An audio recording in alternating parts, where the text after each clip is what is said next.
Somewhere in the Congo Basin right now, someone is eating elephant meat. It's illegal. It's rare. But it happens, and that one fact should surprise you. Because elephants are enormous.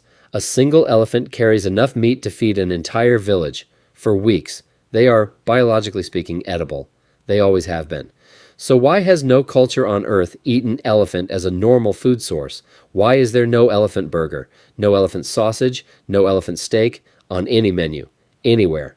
You've heard of forbidden foods before, dog in some places, horse in others. But those are cultural taboos, differences of opinion between neighbors. Elephant is different. It is one of the only large animals humans almost universally refuse to eat, everywhere, for thousands of years. And the reason has almost nothing to do with taste, and almost everything to do with what elephants actually are. Stay until the end. Because the last part connects back to why your dinner plate looks the way it does at all. Let's start with the obvious myth. Elephant meat must taste terrible, or eating one must somehow be physically impossible. Neither is true. Historical accounts describe elephant meat as tough, but rich, similar to very dense beef, and very fatty. The trunk, in particular, was considered a delicacy. In multiple hunter-gatherer societies, it was prized once slow-cooked. During the siege of Leningrad in World War II, starving residents ate the elephant from the local zoo, not for taste, for survival. African hunter-gatherer groups also hunted elephants, including the Mbuti and the Baka. They have hunted and eaten elephant for generations, so the meat is not the obstacle. Humans have eaten elephant. When they had to, the obstacle is everything else about the animal. Start with the numbers, because the math alone should tell you something is wrong with elephant as livestock. A female elephant reaches sexual maturity around age 10 to 12. Her pregnancy lasts 22 months. That's the longest gestation of any land mammal on Earth. She gives birth to a single calf, almost never twins. That calf nurses for up to 4 years and stays dependent on her for a decade or more in her entire lifetime. A female elephant might produce only 4 to 7 calves, total. Now compare that to a pig. One sow can produce 20 piglets a year. An elephant produces roughly 1 offspring every 4 to 5 years. There is no version of farming that survives math like that. You cannot slaughter an animal faster than it reproduces, and expect the population to survive. Every animal humans farm for meat breeds fast, chickens constantly, pigs rapidly, even cattle reproduce relatively quickly. Elephants do the opposite. Almost everything about elephant biology works against meat farming, and it gets worse, because keeping one elephant alive is incredibly expensive. An adult elephant eats between 150 and 300 kilograms of food every single day. That's not a typo.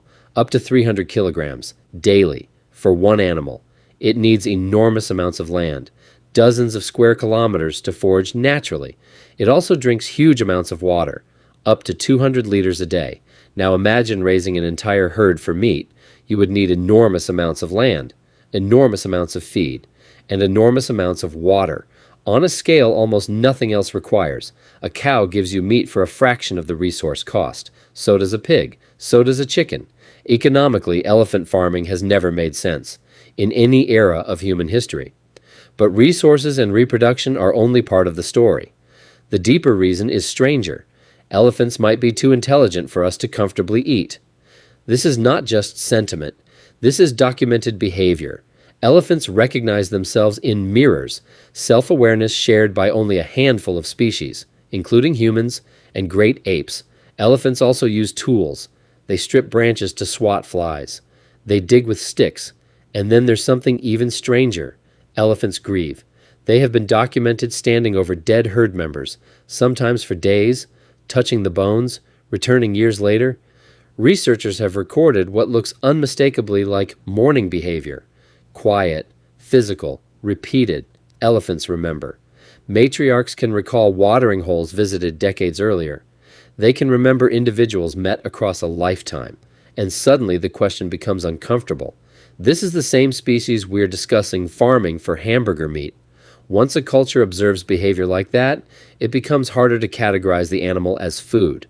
Elephants sit in an uncomfortable category, intelligent enough that eating them can feel closer to eating a person than eating livestock. and across dozens of unrelated cultures. Humans arrived at the same instinct independently. Now add religion. Because in several parts of the world, elephants aren't just respected, they're sacred. In Hinduism, Ganesha is one of the most widely worshipped deities, and Ganesha has the head of an elephant. In Thailand, the white elephant was historically considered sacred. Owning one without royal permission was once a crime. In several African societies, elephants appear in origin stories. They are sometimes treated as ancestral beings. You don't eat what you worship, not comfortably. Compare this to cattle in parts of India. Cattle are sacred. They are protected, and they are not eaten. Elephants picked up a similar protective status across unrelated cultures, again and again. And then there's the role elephants actually played. For thousands of years, humans used elephants for labor, not meat. War elephants appeared in ancient India. They appeared in Hannibal's campaign across the Alps and in Southeast Asian kingdoms. Elephants hauled logs through dense forests. They carried royalty in processions. They became working partners, not livestock. And here's the detail almost nobody mentions.